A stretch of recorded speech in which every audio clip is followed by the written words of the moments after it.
Hello, this is MRR Collects with a quick video on U.S. currency. For those of you who don't know, I'm in the United States. I'm in Washington State. But my focus on my collection is world currency. So I'm not actively out there searching for U.S. banknotes because, like a lot of people, I think they're boring. Um, they've only had really two major design changes in the last century. So I have focused my efforts on world currency. So this is your standard $1 bill, very recognizable around the world.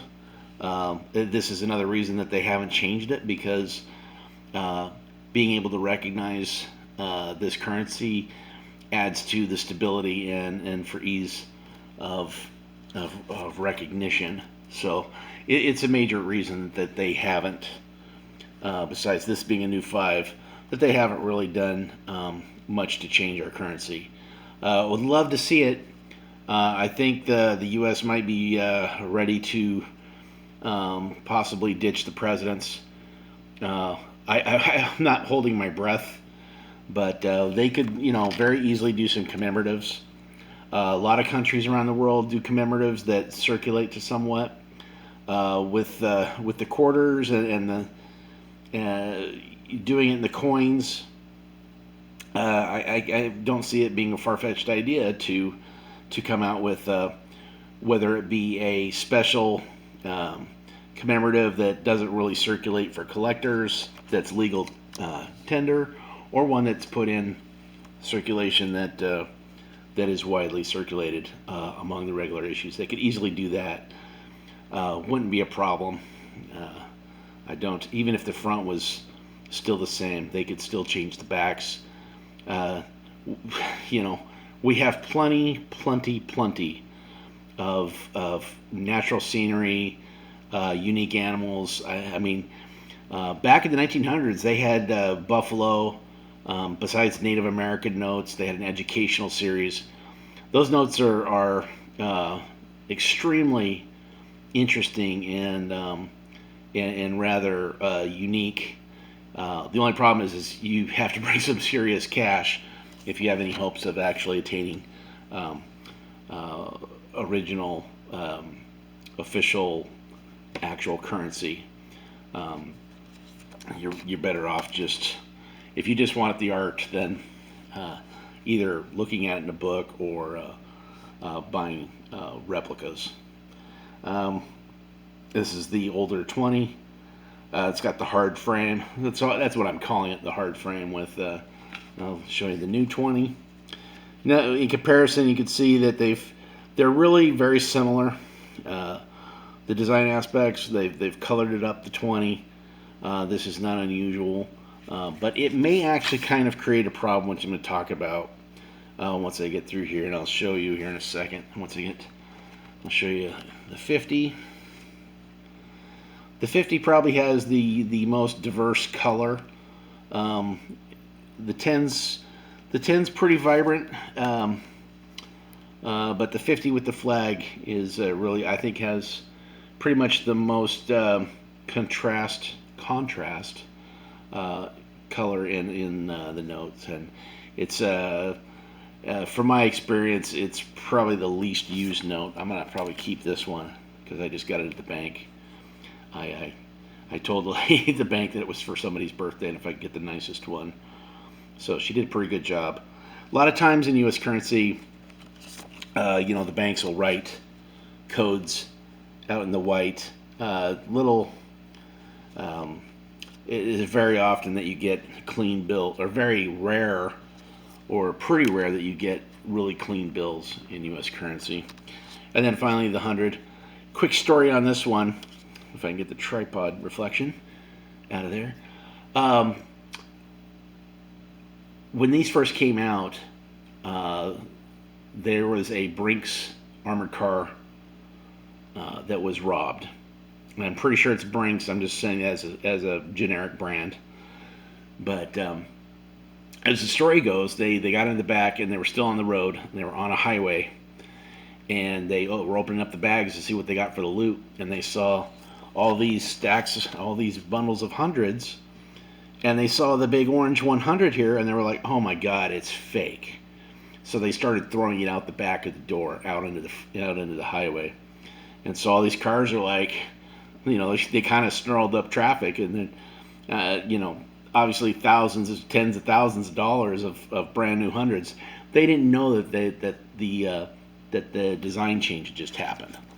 So definitely want to keep up on the news when your money is affected. And the last thing I wanted to discuss was counterfeiting.